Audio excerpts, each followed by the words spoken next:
അടുക്കളയിൽ ഒതുങ്ങിപ്പോയ സ്ത്രീ തലമുറയെ സമൂഹത്തിന്റെ മുഖ്യധാരയിലേക്ക് ഉയർത്തിയ കുടുംബശ്രീ സംരംഭങ്ങളിലൂടെയും സാമ്പത്തിക വ്യവഹാരങ്ങളിലൂടെയും ഏതൊരു സ്ത്രീയെയും സ്വയം പര്യാപ്തതയിലേക്ക് നയിക്കാൻ കുടുംബശ്രീക്ക് കഴിയുന്നുണ്ട്. മാട്ര വാർഡ് ADS സംഘടിപ്പിച്ച കളർഫുൾ പരിപാടിയായിരുന്നു തിരികെ സ്കൂളിലേക്ക്. ഓരോ യൂണിറ്റും യൂണിഫോമുകളിലാണ് പരിപാടിക്ക് എത്തിയത്.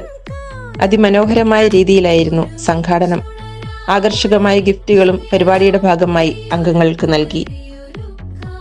വിഷരഹിത പച്ചക്കറിയുടെ സന്ദേശം മുഴുവൻ വീടുകളിലും വ്യാപിപ്പിക്കുന്നതിന്റെ ഭാഗമായി കുടുംബശ്രീ ആവിഷ്കരിച്ച അഗ്രി ന്യൂട്രി ഗാർഡൻ മാട്ര ADS ഏറ്റെടുക്കുകയും എല്ലാ വർഷവും വിളവെടുപ്പ് ഉത്സവവും നാട്ടുചന്തയും സംഘടിപ്പിക്കുകയും ചെയ്തു. സ്ത്രീ സമൂഹത്തെ സ്വയം പര്യാപ്തതയിലേക്ക് നയിക്കാനായി കുടുംബശ്രീ നേതൃത്വത്തിൽ സംരംഭങ്ങൾ ആരംഭിക്കാൻ സാധിച്ചു.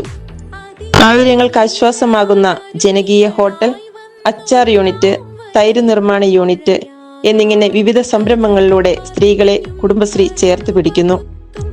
വനിതാ വയോജന വേദി രൂപീകരണത്തിന്റെ ഭാഗമായി എന്റെ മാട്ര ജനകീയ ക്ലിനിക്കിന്റെ നേതൃത്വത്തിൽ വയോജനങ്ങൾക്കായി മെഡിക്കൽ ക്യാമ്പ് സംഘടിപ്പിച്ചു. നിരവധിയായ വയോജനക്ഷേമ പരിപാടികൾ ADS നടപ്പാക്കി. ജനകീയ പിന്തുണയോടെ വാർഡിൽ ഒരു ക്ലിനിക് ആരംഭിക്കുന്നതിന് നേതൃത്വം വഹിക്കാനും കുടുംബശ്രീക്ക് കഴിഞ്ഞു. കുടുംബശ്രീ രജത ജൂബിലിയുടെ ഭാഗമായി 2001 മുതൽ മാട്ര വാർഡിൽ ADS ഭാരവാഹികളായിരുന്നവരെ ആദരിക്കുന്ന ചടങ്ങ് നടന്നു. മഹാത്മാഗാന്ധി ദേശീയ ഗ്രാമീണ തൊഴിലുറപ്പ് പദ്ധതിയുടെ നിർവഹണത്തിൽ കുടുംബശ്രീയുടെ പങ്ക് നിസ്തുലമാണ്. കുടുംബശ്രീ 5 അംഗ കമ്മിറ്റിയിൽ ഉൾപ്പെട്ട മേറ്റുമാർ പ്രവൃത്തികൾക്ക് മേൽനോട്ടം വഹിക്കുന്നു. സ്ത്രീകളുടെ കലാകായിക കഴിവുകളെ പ്രോത്സാഹിപ്പിക്കാൻ വിവിധ ആഘോഷവേളകളിൽ വ്യത്യസ്തങ്ങളായ പരിപാടികൾ ADS ഏറ്റെടുത്ത് നടപ്പാക്കുന്നു. പാഴ്വസ്തുക്കൾ വലിച്ചെറിയുന്നതിന് പകരം മനോഹര ഉൽപ്പന്നങ്ങളാക്കി മാറ്റുന്നതിൽ മാട്ര ADS കുടുംബശ്രീ അംഗങ്ങൾക്ക് പരിശീലനം നൽകി. വ്യത്യസ്തങ്ങളായ ബദൽ ഉൽപ്പന്നങ്ങൾ നിർമ്മിക്കാൻ അംഗങ്ങൾക്ക് പരിശീലനം ലഭിച്ചു.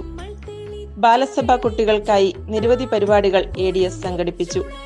പ്രഥമ ശുശ്രൂഷ പരിശീലനം, ക്വിസ് മത്സരങ്ങൾ, നീന്തൽ പരിശീലനം, ബോധവൽക്കരണ ക്ലാസുകൾ എന്നിവ കുട്ടികൾക്കായി സംഘടിപ്പിച്ചു. കുടുംബശ്രീ രജത ജൂബിലിയുടെ ഭാഗമായി മാട്ര ADS പരിധിയിലെ 19 യൂണിറ്റുകളിലും ADS ഭാരവാഹികളും വാർഡ് മെമ്പറും സന്ദർശനം നടത്തിയ കുടുംബശ്രീ സഭകൾ നടന്നു. കലാപരിപാടികളും സ്നേഹവിരുന്നും ഒക്കെയായി മികവാർന്ന രീതിയിലാണ് ഓരോ യൂണിറ്റും പരിപാടി സംഘടിപ്പിച്ചത്.